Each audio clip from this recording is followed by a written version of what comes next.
What is up, guys? Welcome to another video. Welcome to episode 5 of How to Aquascape. If you missed the previous episodes, I'll leave a link up there. Today's episode we are talking about CO2. It's a very important topic. And first of all, what is CO2? CO2 stands for carbon dioxide. Basically the main or the most important nutrient for plants to grow. So in the air around us there's plenty of CO2. So your house plants and the trees outside, they all have easy access to CO2. In the aquarium, on the other hand, there's a very low concentration of CO2. So that's why we need to inject it manually. Okay, let's have a look at two CO2 systems that I personally use. Here are two systems, but they are both very different. So this is a professional system. So it consists of a pressurized cylinder or a bottle, a CO2 regulator, and this thing is a solenoid valve. Basically what that means is that you can switch it on or off during night. That leads to a bubble counter, and then that goes into your aquarium basically. The system that I have right here, this is a DIY system. I made an entire video about this and I'll leave a link up there. This system consists of two bottles that are filled with sugar and yeast, and they produce CO2. So this is a very simple system. This is a little bit more advanced. This will cost you around 200-300 euros. This will cost you 2 to 3 euros. Okay, so let's talk a little bit more about these two systems and the differences between them. So the good thing about a professional system is it's very reliable. A good quality regulator can last up to 10 years, even more. A CO2 cylinder, pressurized cylinder, will last you a good 4 or 5 months. So it's very stable. Once you hook it up to a timer, you don't really have to pay attention to it anymore. Having a solenoid valve so you can switch it off is a very good thing. So at night you're not wasting any CO2 and you're not possibly harming your fish. A downside of a professional system is it's very expensive. If you are considering buying a system, I do have a discount code. I'll leave the link in the description. And then the DIY systems.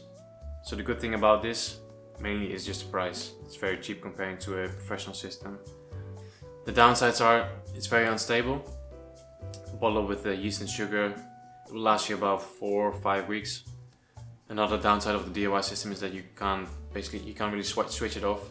So the CO2 runs 24/7. So at night you need to make sure that you have good circulation, good aeration in your aquarium, so you don't kill your fish.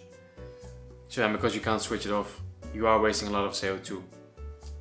But these are the main differences, I guess, between these two systems. Okay, so now we have our CO2 systems. How do we get the CO2 into the aquarium? Well, there's many ways that you can do this.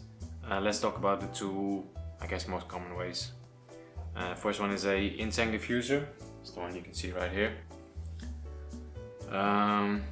This is the simplest way of adding CO2 into your aquarium.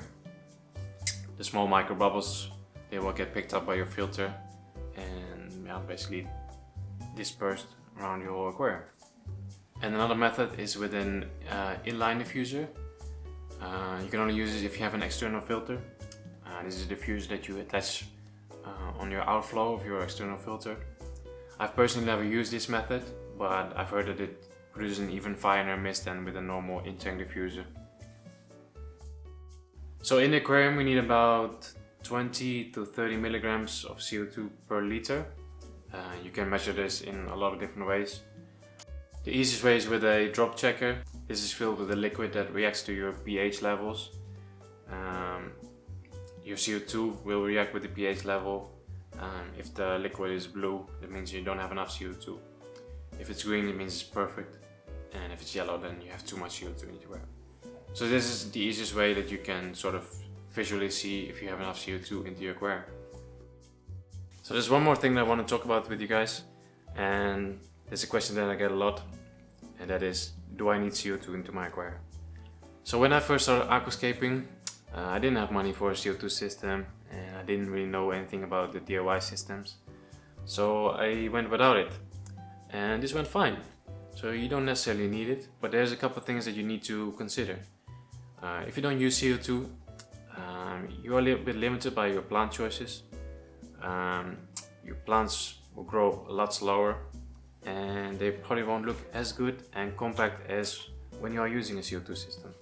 So these are things that you need to consider for yourself. Alright, that's it for this episode, all about CO2. I hope you learned something.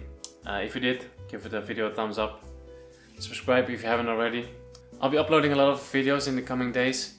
If you want to get notified, make sure you click that bell button. Guys, thanks for watching. Have a great day, and I'll see you in the next one.